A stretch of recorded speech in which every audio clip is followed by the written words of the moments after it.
Hello, I'm Fernando Sosa, and you're watching the 5-Day Relationship Challenge. I'm Fernando Sosa, and I'm going to be your host for today. And I'm very excited. This is day number 5, and we're going to have our special guest speaker, Sanya Bari, coming up in a few moments. And this is your first time attending the challenge, if you missed a couple of the days before, you have until Sunday to watch the replay. So go on the group and watch all the day's topics that we have on the Facebook group. So you still have a chance to watch the replays until Sunday. And also you have a chance to share this so somebody else can enjoy the event as well and get the valuable information you've gotten. If you're on this challenge and you were already part of the community, but you didn't sign up, you might be missing important emails about the event. So you might as well go and sign up and go to mindsetofsteel.com/relationship, just so you're on the email that would go out specific to this event. Like, for example, we sent out emails about the workbook. You want to be able to download the workbook and get the information that we're filling out there. And that's the link that you would share for somebody to join. They still have until Sunday to watch the replay. So mindsetofsteel.com/relationship. Okay. The workbook has a lot of good fill-in-the-blank questions. It has the challenges and the contact information, all the good stuff in there. So that's important to download the workbook. If you have any questions, please enter your questions in the comment section below. Let the speaker know that you're there. Ask, say hello, ask the questions, engage.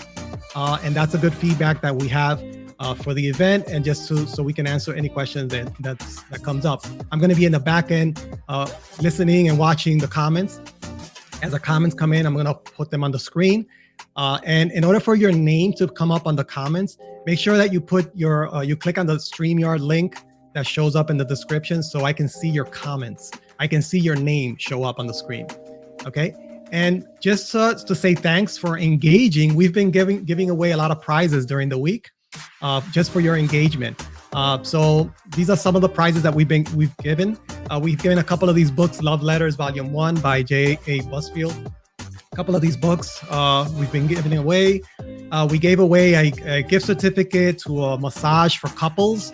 It's a digital training course that teaches you to do massages. That's courtesy of Irie Salon and Spa.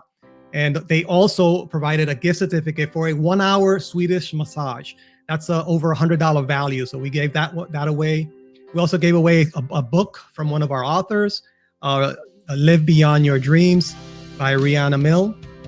And we will be giving away an Amazon gift card, $100 Amazon gift card.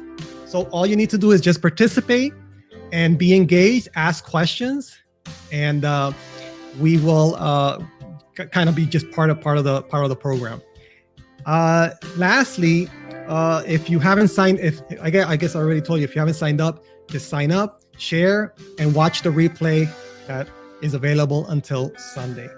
Well, without further, I'm going to go ahead and introduce our guest speaker. Now, before I do that, let me read you a little bit about her. Sanya Bari is a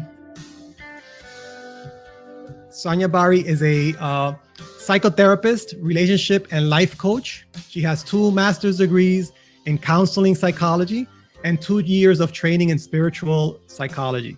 See, she's an expert in relationships and specializes in rekindling relationships that seem difficult to save. She supports motivated people to overcome barriers and misconceptions about love and relationships that derail them from connecting to the joy and fulfillment love has the potential to offer. Without further ado, let me welcome Sanya. Hi, Sanya. Hi. Hi, Fernando. Welcome. Thank you for being here. How are you? Thank you for having me. I'm so excited to be here, and I'm very good. Thank you. Good. So what we're going to do, I'm going to field some questions. I'm going to be in the background supporting you. If any questions come up, I'm going to pop them on the screen. And some people have sent me some questions, so so if you just tell me if you want me to show the question right away, I'll show them, or we can make this interactive anytime you want. So I'll be in the background listening and helping you. Fernando, and my request would be to make it as interactive as possible. Okay. I feel that it would be so helpful because some of the concepts that I'm going to give to everybody are going to be new. If I'm not adding to your knowledge, if I'm just saying the things that you've already heard, then it's a waste of your time. So I'm expecting that as I speak, there should be a lot of questions and concerns coming up.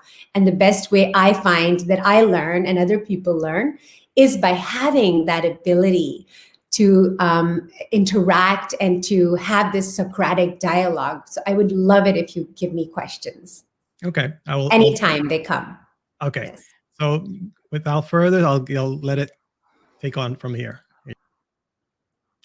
Hi, everyone. Thank you for being here. Thank you for taking out your time. And thank you for making your relationship so important that you would spend this week, you would take this amazing offer to spend the week with us. It's so interesting how we maintain so many things in life and we don't really spend enough time on our relationships. It's almost like we have started believing this weird concept that if we are in love, we should just be able to figure it out. And that's really not true. Your relationship is going to be as beautiful and as fulfilling as the time that you put into it. Just like everything else that we care about, whether it's our bodies, whether it's our minds, whether it's our homes, our children, our car, our work, whatever you put into something, that is exactly what you will get out of it. Unfortunately, because I work at that end of relationships where people are coming to blocks. They're like, wow, I don't know if we're going to make it. I don't know if this is going to work. I see that so many times. So when I get an opportunity like this, which I call a preventive opportunity, I'm all for it. I definitely want all of us to be ones that are putting out the fire instead of just dealing on this end. But when I do come in this place with people, when I'm sitting with them, many times, sadly, we are waiting for our relationships to fail or to have such a big problem in our relationship that we can't go on before we do something. However, we don't necessarily do that with the rest of our lives. And my greatest encouragement to all of you that are listening is to be proactive and to use all of the things that you have learned this week, because it is when all of my beautiful couples who all got into their relationships with the best of intentions, wanting to put their best foot forward, when they see their relationships begin to fail, that's when they start to realize what a massive part of their life relationships are. Their relationship is, I should say. And they begin to realize how important it really is for them.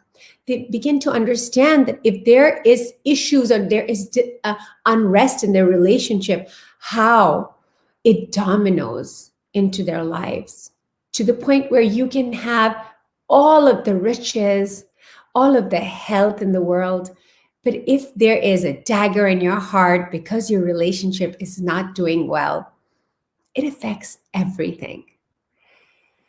So I want to talk to you guys about my favorite topic, and I'm writing a book about this. So this is exactly what I want in my life to get to everybody into the world, not only because this is very necessary, but because when I was setting out to create a beautiful relationship for myself, these are the places that I failed because I didn't know about it.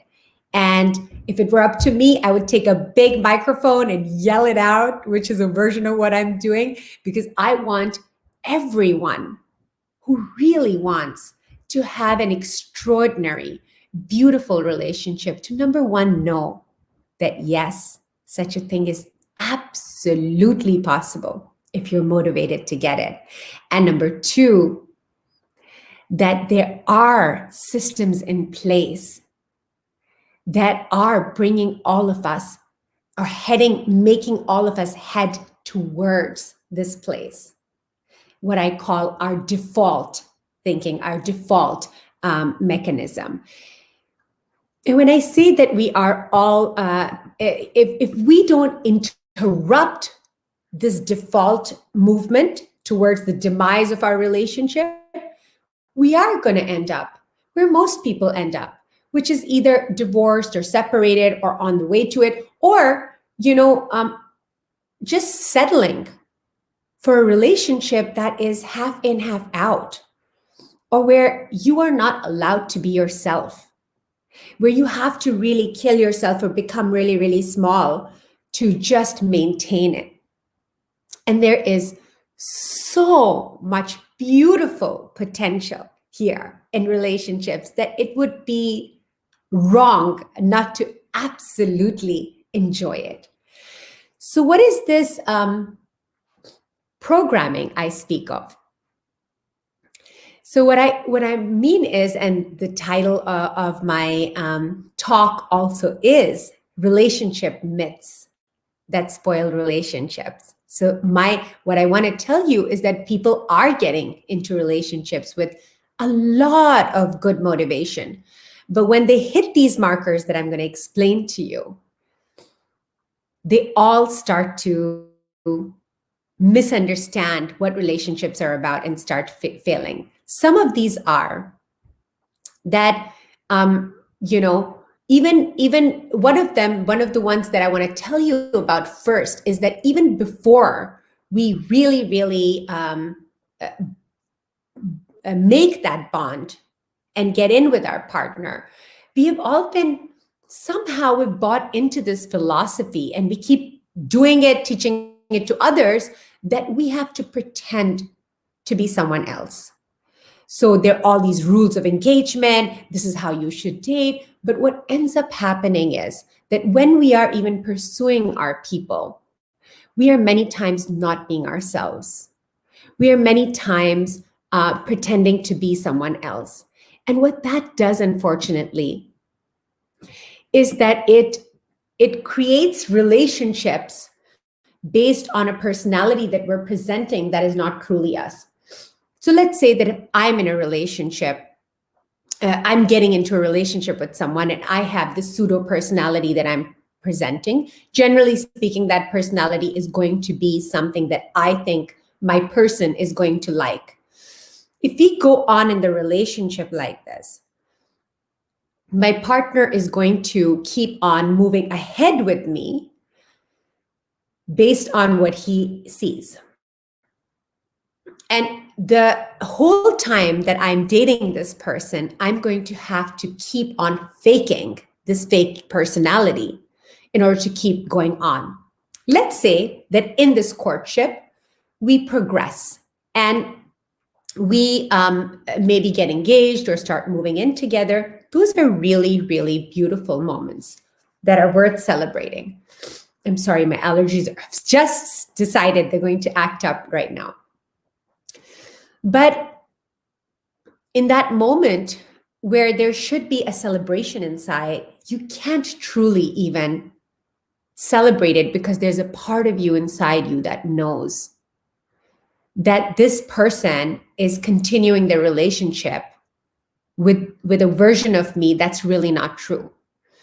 And you'll see things like people are not sure whether they really want to move on. Maybe they're getting married and they're unsure about it, even if they're engaged and stuff. So a lot of that is happening. And suppose, let's say that this relationship still progresses and I get married to my partner. But as we're going along, the thing about marriage and long-term relationships is that you can only fake that much. After a while, your new personality, your original personality will come out. It's like the true test. Relationships are like the true test.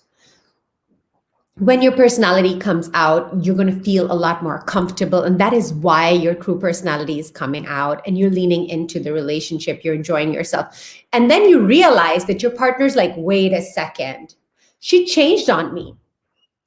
She wasn't like this when we met. She was, and in that case, if I was faking before, I would be offended and I would say, wow, I did all of that to please him. I didn't even want to do that. Not that he asked me to. See, that's my own secret here, that I was doing this. But now that I'm showing my real self to you, you're getting upset. So this is like a miscommunication that happens. And this is a myth that we need to let go of, that the way to get into relationships is to pretend to be the person that our partner wants us to be. In fact, that is really setting up your relationship on the wrong foot, from not being authentic, from not being truthful to yourself, number one, and to the other person. Now, the other things that are really, really harmful, that are myths in relationships that we all end up buying into, is this weird concept of, because I'm married to you and because you love me, you have to know what I want, how I want it, and with which intensity I want it at all times. And you know what? I'm watching you. If you don't do things exactly the way I want you to, I'm going to make it to mean that you don't love me. And this is such a big myth. Even if we take just a moment just to tune in, we understand that nobody can truly know what we want except for ourselves.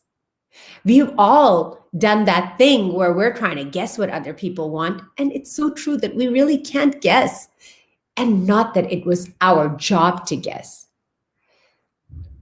Here, what's happening is that both people are confused and we are not taking the responsibility of keeping our end of the street clean, which is figuring out what my end, keeping my end of the street clean would be me figuring out what is it that I want and taking the responsibility of conveying that to the other person. Not that now that I've conveyed it to the other person, now it's the other person's responsibility. If I want something, that is for mine to create and produce and curate in my life. Not like, oh, I told him on Tuesday and he's still doing this. Well, if you really want it, keep tuning in to see how badly you want it. And if you want it bad enough, number one, do it yourself. Or think about whether it is worth going for, but worth fighting for, worth taking on, an argument or something for. But yes, if it is, then it is very, very good knowledge that you need to have. But to think that it's another person's responsibility to guess what you want, it doesn't go with the way this world of ours is constructed. It's just not reality. It's like believing in myths. If each person in a relationship takes the responsibility of taking care of their own needs, of what they want, and for taking care of their own needs themselves. Maybe when I'm taking care of my needs, I may need a contribution from someone, and I may ask my partner, hey, can you help me with this? But knowing that would just be help, it would be augmentation, it would be lovely, it would be nice, it would be wanted, but it's not needed. And that is the right amount of pressure that a relationship can take. But when I speak, yes. I want to interject there. Please do. That was a great comment that you did right there. There's two questions I wanted to bring up before we go further.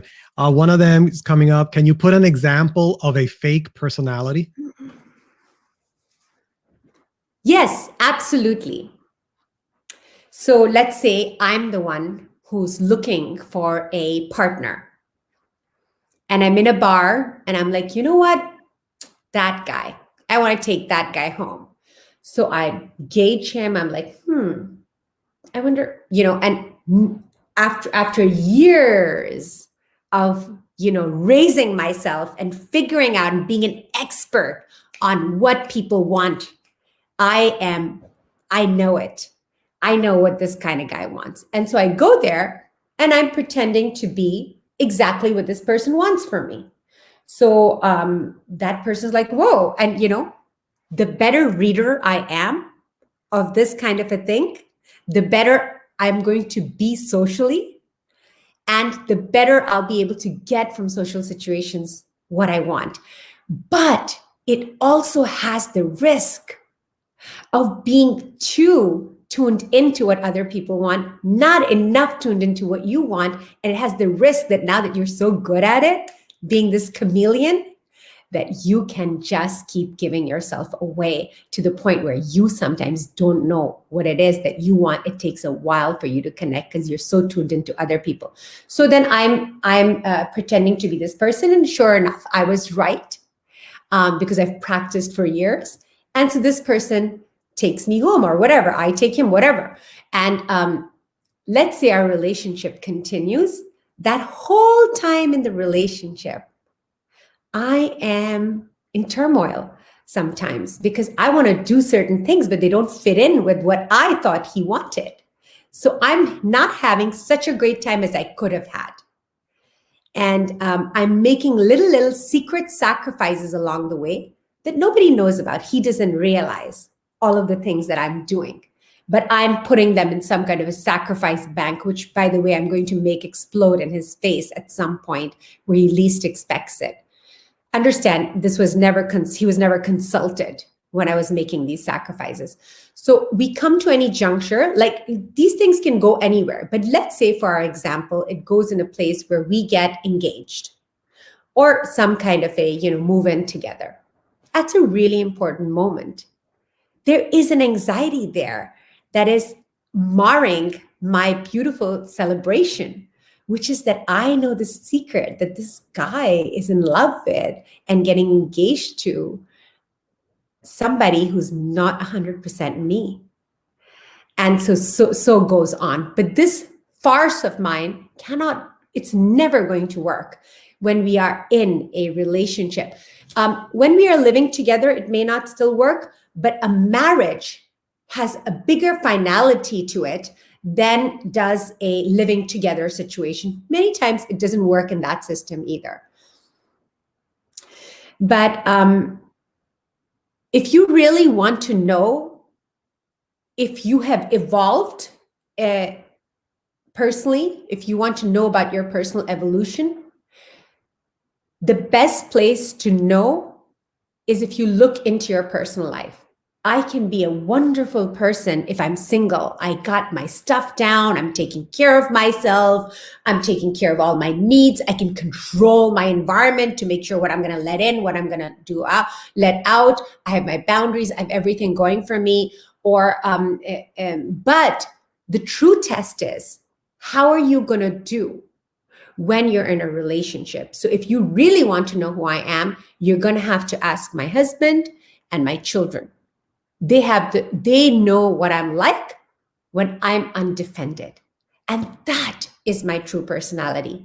For a lot of people who are very successful, this part is very, very confusing because when they go out, they get these accolades. They get this, they're like, oh my God, you're amazing, this and that. And you are amazing, but that's a part of you. If you really know how much you've evolved personally, you have to look at what do your close family that see you undefended feel about you? How do you make them feel?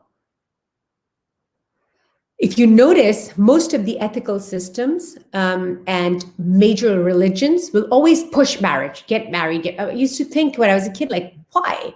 What is up with that?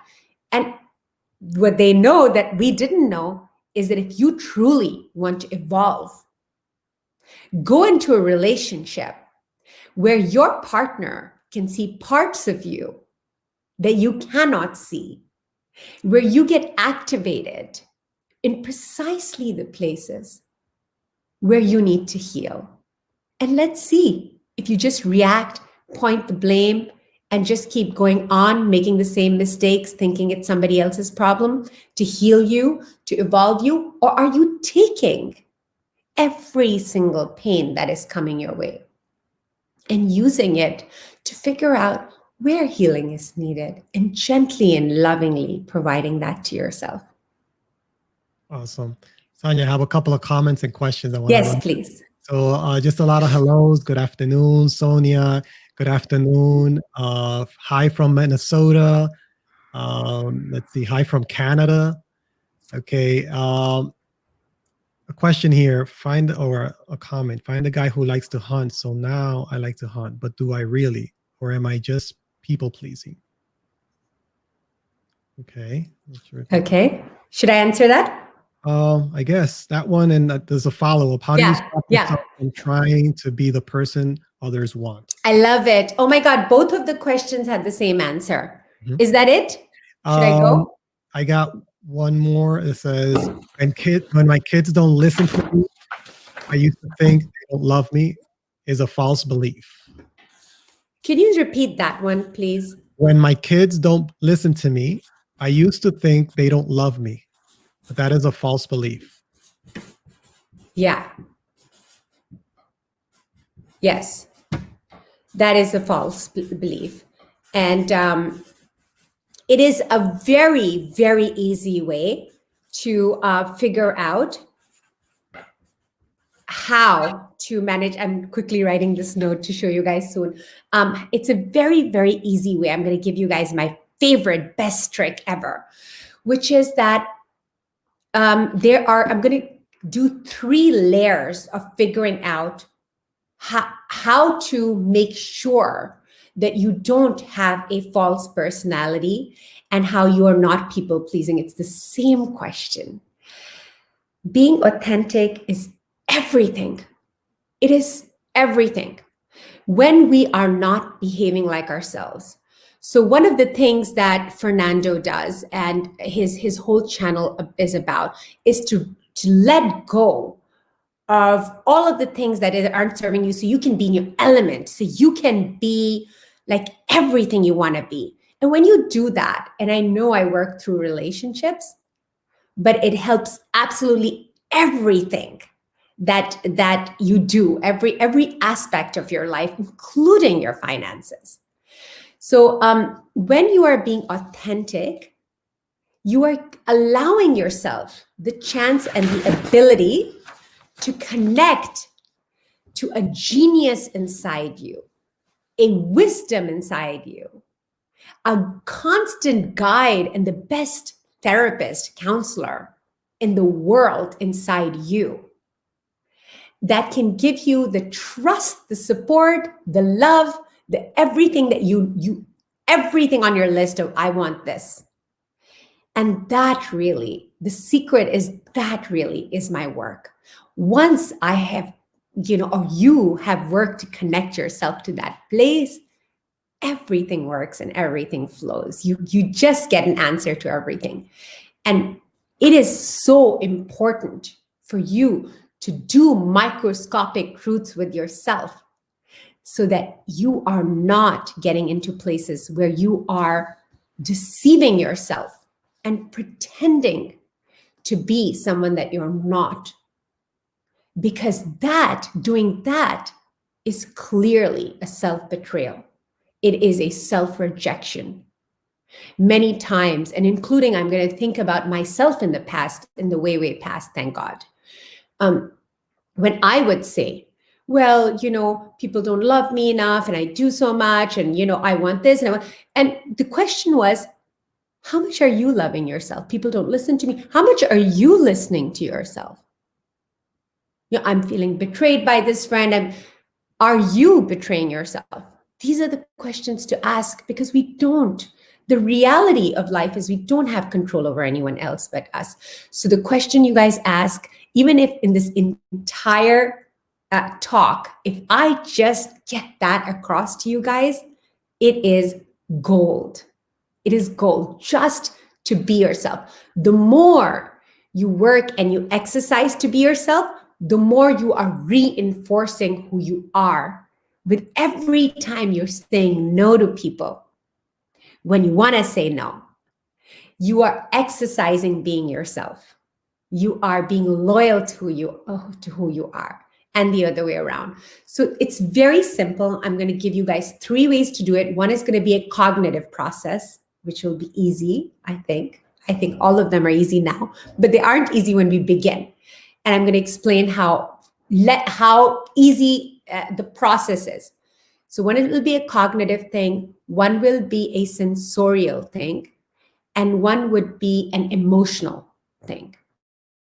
All of them you can use together or once in a while. I want to give you a lot of tools in your tool belt to make sure that you're loving people not out of dependency, not out of approval dependency, depending on their approval, that you're loving them the way they should be loved and the way you deserve to love other people. So the first thing would be that I guess I'm going to use an example that I most frequently use. Let's say that you and your partner are sitting on a couch. And because I'm a woman, so it'll be easy for me to do the woman part. So the woman, so they're both tired, and the guy goes to her, babe, I'm so tired. Can you make us a cup of coffee? So now what's happened? A question is being asked there. And this is a moment where somebody can be inauthentic. And this is how you make sure you learn how to say no. My greatest request to all of you is that whenever somebody asks you of anything, and if you really want to bring this in your life, I would say for 1 week after that, make sure before you answer anything, if somebody asks you of anything, before you commit to anything, give yourself a little pause. And in that pause, what you're doing is you're doing a consultation with yourself. You're moving your beam of awareness from outside, scanning from outside yourself to inside yourself. And you're asking yourself a few questions. All 3 of those things that I said, I'm going to do right now. You're asking yourself, the simplest question to ask would be an emotional question. If I go and make my husband coffee or my partner coffee right now, am I going to feel like a victim later? It's a simple one. It's a real simple one.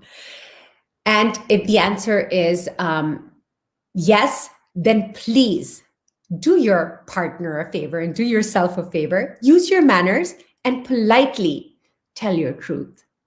It is very important for you to multiple times have the experience of watching yourself say your own truth and not devalue, demean, or ignore or neglect yourself when there is a clear answer coming from you that, yeah, I'm going to feel like a victim later. That's the emotional part. Now, the sensorial part is also easy. So let me get that out of the way. You sensorially imagine yourself that I'm getting up, I'm making him a cup of coffee, or I'm thinking about making him a cup of coffee. Am I feeling at that moment, am I feeling constricted, tight, heavy?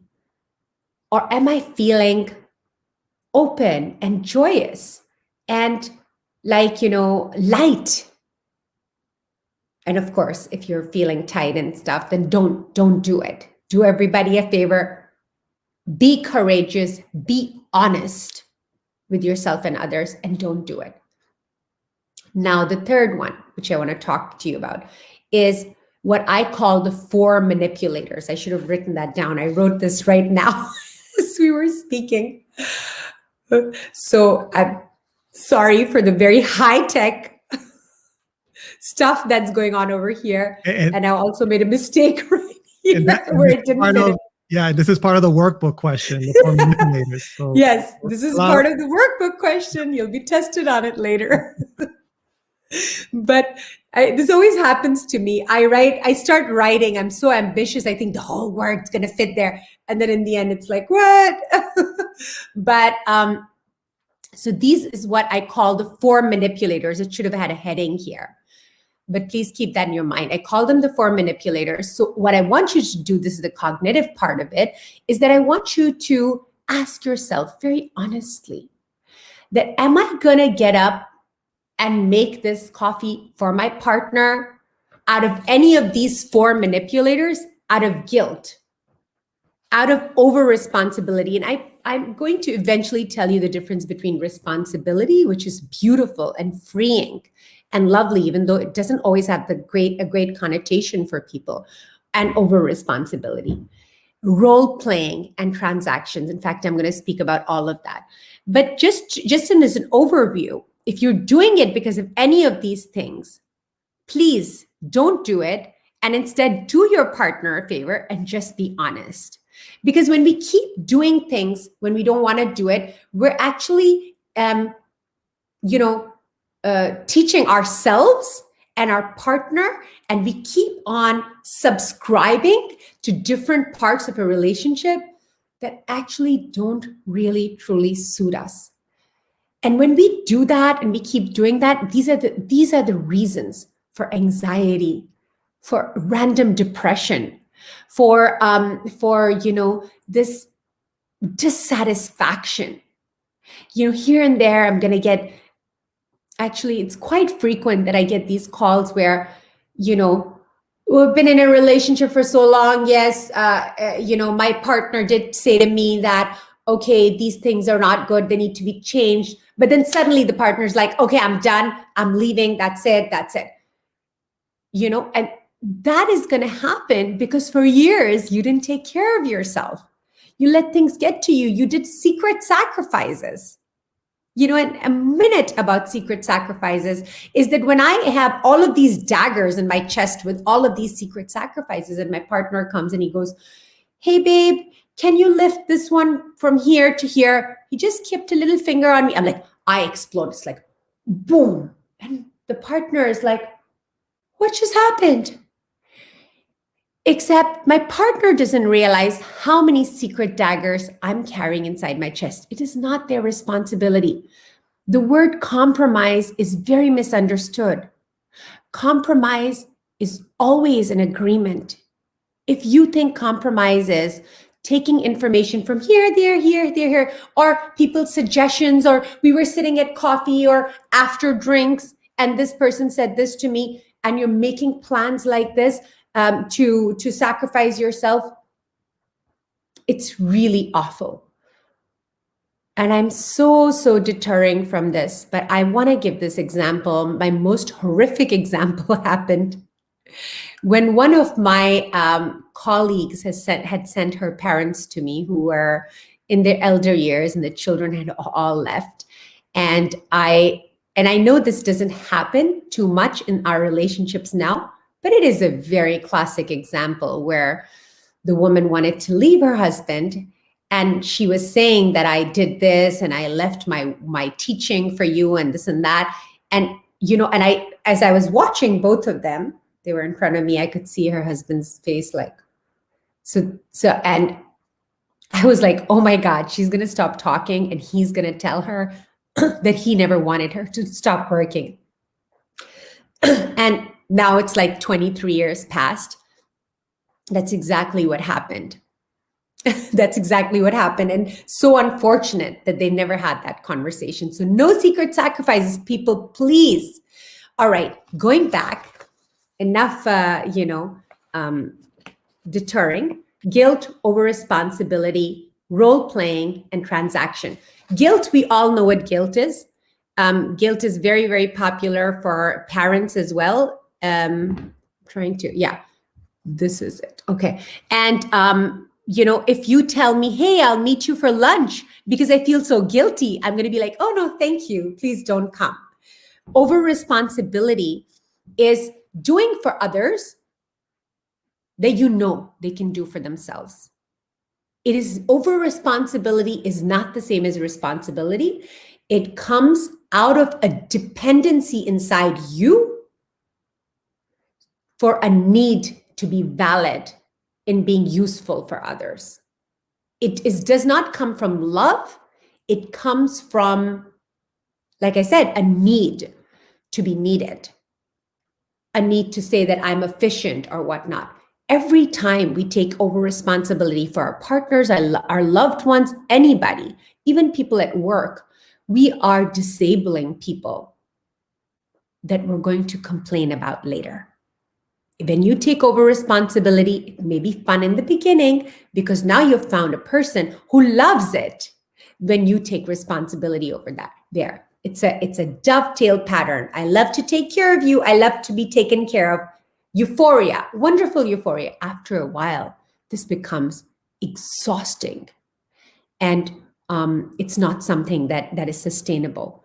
And the person who is at the receiving end of your over responsibility starts to feel like they are choking, they can't live their life as they want. They start losing confidence in themselves. Maybe they didn't have it much to begin with, but now because you're taking over so much, they have even less, and you're making them get up, but you've taken their energy, their mojo away. And they start feeling like they don't have agency over their lives because you start feeling overwhelmed, like you can't do your own thing, like you're being used and other such things. It's just a bad situation. So over responsibility is something that brings you down, and taking responsibility versus taking blame. These are two different things I'm talking about. Taking responsibility frees you. You have a situation that is challenging or not wonderful, or maybe you did something and it didn't have a good result. You can have both. You can use that to take responsibility and rise up and free yourself more, or you can take blame and bring yourself down and heavy. Because if you are in blame, anything that you do to remediate is going to be compensation. Whereas in responsibility, anything you do to remediate is going to come from a desire to achieve rather than a desire to feel okay. Like it doesn't have that negative yet downward pull, that meanness, that boot campery in it. It has just a desire to do well for yourself. So that's over responsibility. It's very essential. Now, role playing is my favorite example for role playing is. Sanya, before you get into role playing, let me. Can I go? Yes. One question. Yes. Yes, please. Actually, taking a little bit step back, and then I have two questions. One is from Sonia. How can we pinpoint fake personality?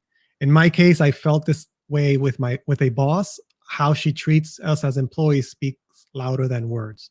So how can you pinpoint personality?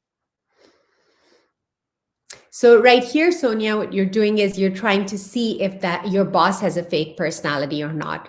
And that's possible. It's possible your boss has a fake personality or not. But anytime I have given this to myself, that anytime I am in judgment of somebody else, and let's be very honest, many times I'm in judgment of somebody else. But when I notice that I am, that is my cue to go in and ask myself, what do I need to learn from this? And so that's because the truth is that judging other people is such a, we don't do it because we're bad people. We do it because we need to make sense of our environment. But there is something there's a difference between discerning and judging. So when we start to do judgment, what happens is there's an energy in it. And that keeps us away from being able to look into ourselves. It's a busyness. So the way you can understand, I'll give you the right answer, which is that the way you can understand maybe you are not being authentic is that sensorially, you're not going to feel good. If you tune in even a little bit, you're going to know. You're going to know that you're not being yourself, that you don't like it. You will feel like you're pushing yourself, kind of a thing. You will know that you're being fake. One of the really good ways to know that you're fake is that if you do something for someone and they don't appreciate it, you're going to feel bad. Another way to know it is that when you do something for people You're going to expect something back from them, and that's coming in the transaction part. You're going to expect something for them to do, but the other insidious one is that you're going to expect them to like you. So all of these ways that you're going to know. But overall, the more we're going to get every day when we get up and we live and we walk around in our world and our lives, we're going to be given multiple situations where we can have choose between two paths. According to our upbringing, being dependent on other people's approval, praying at the altar of people's opinions of us, and changing ourselves like a chameleon, a million different ways, betraying ourselves, not listening to ourselves when we're getting clear signals and not even tuning in enough to hear ourselves, or taking the risk of being yourself, taking the risk of other people not always liking us, but having the integrity within yourself that you are always in sync with what you feel and what you think and what you believe in. You're in sync with your values, you're in sync with yourself. It does not have to be done in a rude way. In fact, anytime somebody's impinging on my rights and I find myself yelling and screaming and getting upset about it, I know that that's not truly my authentic me. That is my ego. When I am in alignment with myself, when I know that I have the right to be me, I never have to fight it. I never have to put other people down. I never have to steal something I own. So when I am keeping my boundaries, it does not look like other people need to die so I can stay alive. It does not look like yelling and screaming, because that is literally the other end of the spectrum. Because it is coming from an anxiety or believing in a lie that you don't have agency over yourself, that you have to fight for your right. Just keeping your stance and staying with it, staying grounded in yourself. That's going to be enough. Do you think that I answered that question? Or are there more? Little. If she responds. In the meantime, there's another question. Yes, please. So if you don't get the coffee, I guess going back to your example with the coffee, if you don't get the coffee, what do you say to the person who requested the coffee? I love it. So what you say to the person is, so I'm just going to go over this in 1 second, but I'm going to answer this question first. Let's say that you decided that's the time that you bought, right? In that consult with yourself, you said, yeah, I don't really, I'm going to do one of those things. And I'm going to expect this person to, pay for it later. So you use your manners and you politely refuse.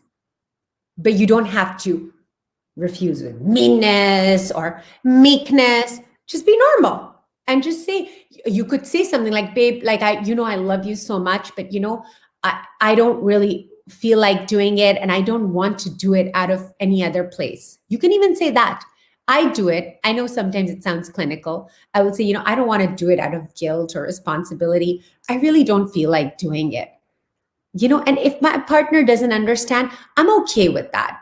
I'm okay that they think that I need to let myself go and I need to, please them. It's okay. I just don't think that way. So it's okay. I don't have to change other people's mind, but I have to keep mine in place. So that's what you do. Now, just to complete it from where we are, suppose you do say that, yes, I am going to feel joy. I am going to do it because I am feeling sensorially expanded and light doing it. I'm going to feel good. I am doing it because it's a part of my value system. I'm going to give another example after this. I just remembered. So then if you go and you do it right when you've done it, you got what you wanted. Your joy comes from you're done making the coffee. Now, if you go take it to your partner and he spits it back in the mug because it was so disgusting, and you get upset about it, now you understand that maybe when you did the discernment, you need to tweak it a little bit, because maybe you did it because of a transaction. that if I make coffee for him, he's going to feel good. He's going to feel relaxed. He's going to like it. So you don't do something to get something. So I'm going to do role. So that was transaction, doing something to get something. And the easy one is, oh, if you give me this, I'll give you that. If you give me a back rub, I'm going to give you a foot rub. Those kinds of things are easy. But the insidious one that we don't think about is that if you do this for me, or if I do this for you, you're going to like me. You're going to think I'm good. I'm a good girl. We've been trained with that for ages since we were kids. That is called approval dependency. Role playing is a good one to talk about. And that is, so if I am in a role of a mother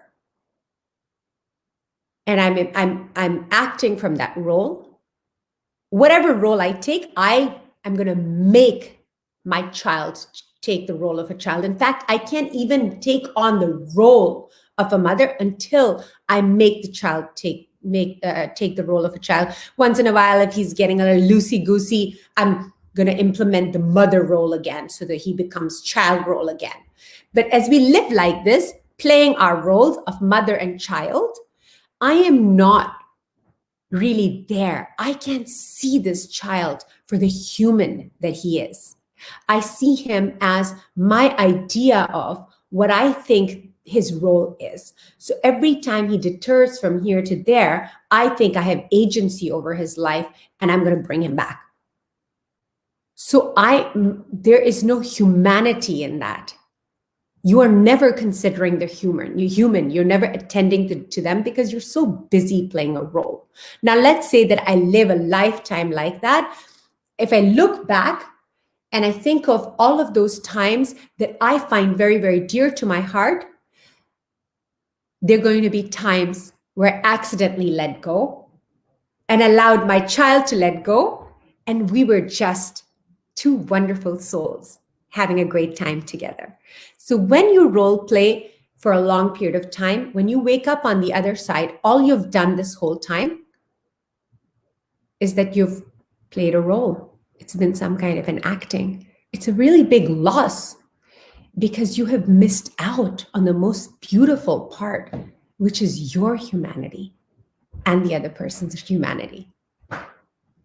And these are all things that we get from, I don't know why we just buy into all of these myths, and it's definitely very, very harmful. I just want to note here at this point that there are many other myths, and I obviously can't go over all of them, but they do spoil our relationships. And you can tune into any of my work, and I'm sure I talk about them. I can't remember, but I'm sure I talk about them all the time. But these are the four that we need to take care of cognitively, to check in and make sure that we are not loving from any of these places. I want to give one more example. Is that okay? Are there any questions? Yes, there's one question. I think Yes. we might have covered it, but so this one Yes. here. So how do you catch yourself role playing? Yes. The way you catch yourself role playing is to be very consciously decide, like right now, in this second, like change and evolution doesn't have to be hard. It doesn't have to be difficult. Right at this second, promise yourself that you will allow yourself the true taste of life. You know how hard it is? Of course, you guys know, but it's so hard to be a mother, to be a girlfriend, a wife, and this. When we are stepping in and we are keeping these relationships, it would be so sad for us not to just like relish in the beauty of them for the sake of keeping some kind of an idea of what we need to be alive. So this is my trick. I literally just thought of this right now because I'm thinking, how do I do it? Because of course I have recovered from all this as well, is that whenever I find that I will notice that whenever I'm playing a role with someone, I many times can't see myself, but I see the other people putting up like a little bit of a shield. like a little bit of like, I can see that the other person became like a little bit, and when I see that, all I do is that I pause, I breathe a little bit, and I look inside their eyes. I look inside their eyes, and many times what I see in their eyes is me reflected back, and what I see is not great. So it's like, no, I'm not going to do this. I'm better than that, and I deserve better than that. I'm going to enjoy my relationship with this person, and I will be courageous enough to allow this person to be exactly who they are. So that's how you do it. Easiest answer here, instead of this long one, stay conscious. Make a choice, make an intention, and stay conscious. Fernando, do we have time for another example? Yeah, we have like 2-3 minutes. We're good. Okay, let me rush this example. And this is the example of the same thing, but this time I'm trying to do, this example illustrates authenticity bound in values. Because I'm going to keep saying, oh, be authentic, be authentic, be authentic. But what if my authentic self says, go take a nap right when it's time to pick my kids up? In that moment, I am still going to go and pick my kids up, and somebody watching me might say, oh my God, she's not being authentic because she actually has a nap coming on. But what I'm doing is that I'm using my values to get up. Maybe my value is responsibility, maybe it's kids, maybe it's family. But when I am living into my values, I'm not doing anybody a favor. So when I get up and forego my nap and I'm driving to go pick my kids up, I'm not doing them a favor. I'm only doing myself a favor. I'm selfishly going there because that is who I am, and that's the value that I've chosen for myself. So when I get there, and the kids get into my car, and let's say that I've come there, and there's a woman behind me who also forewent her nap to come and get her kids, but she did it out of one of these 4 things: guilt, responsibility, role playing, and transaction. So let's say both of us start driving home, and what she did was she made a sacrifice. I did not. I'm just reinforcing myself while I'm doing it. I'm not doing it for the kids. We're driving home, and our kids are being obnoxious little things. Now, I don't like it, and I'm upset, and I'm telling them stop and whatnot. But the difference is that I don't like it, but she has a bigger drop in this. She has a bigger, it's worse for her, because in order to get here, she had to kill a part of herself to get here. Whereas I reinforced myself while I was getting there. Let's say that years later, each of us women, one of our children say, I'm never going to talk to you again. No, I'm upset. I don't want to lose this child and my relationship with them. But she is upset to a point which is much, much higher, because in trying to raise this child, there has been a million times where she has sacrificed herself.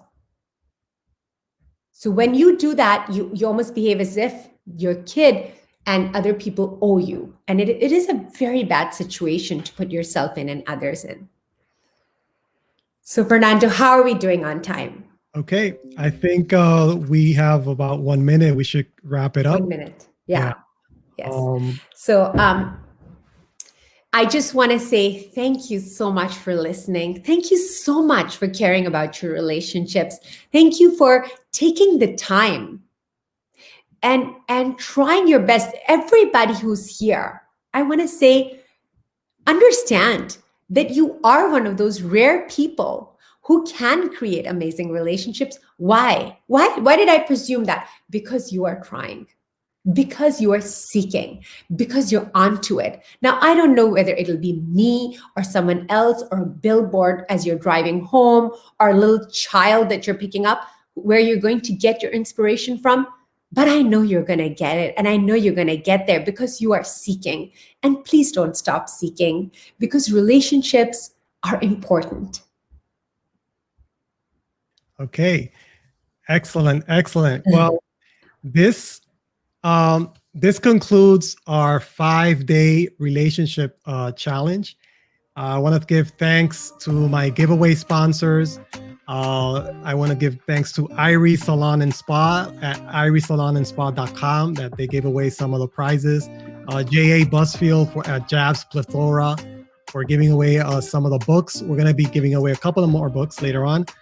Thank you to our speakers, Rihanna Mill, Patrick Martin, Mohammed Sheikh, and Sanya Bari.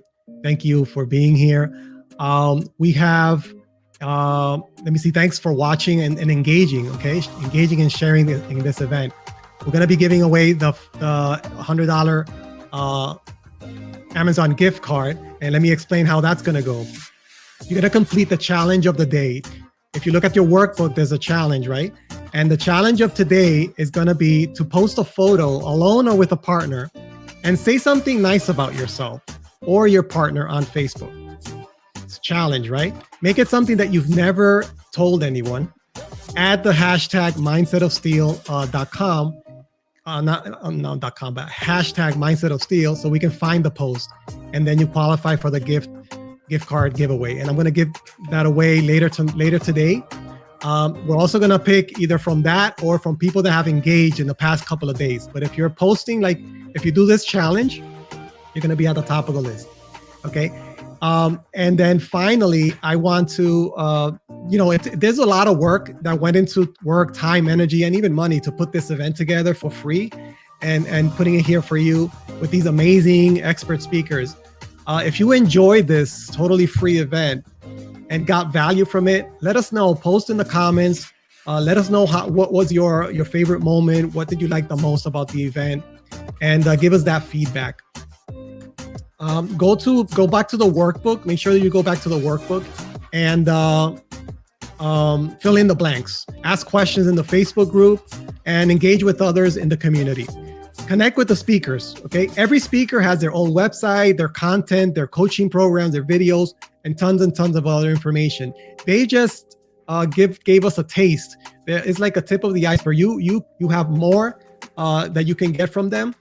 So connect with the speakers, connect with Sanya, connect with everybody, and you're gonna have even more value because they're expert in their field, okay? And the replays, like I said, are available on the Facebook group until Sunday. You can watch it until Sunday, and you can find it in the unit section. And you can still ask questions in the comments, and also don't forget to download the workbook. If you want to purchase the recordings, you had an option to purchase when you signed up. If you want to purchase the recordings, go to mindsetofsteel.com/relationship-recordings, and you can get the recordings that way as well. Finally, that's it. I mean, you have so much information there. So that's been the Mindset of Steel 5-day relationship challenge. Thank you again for being here. Thank you, Sanya, for concluding on this event. And until next time, stay tuned for Mindset of Steel. Mindset of Steel live show encourages you to crush your limiting beliefs, punch fear in the face, and take massive action in your business and personal life by focusing on the 80% psychology and 20% strategies. We have special guests coming up every single Wednesday at 7 p.m. And we'll go live on YouTube. Have a great Valentine's Day weekend, everybody. And I'll see you soon. Bye now.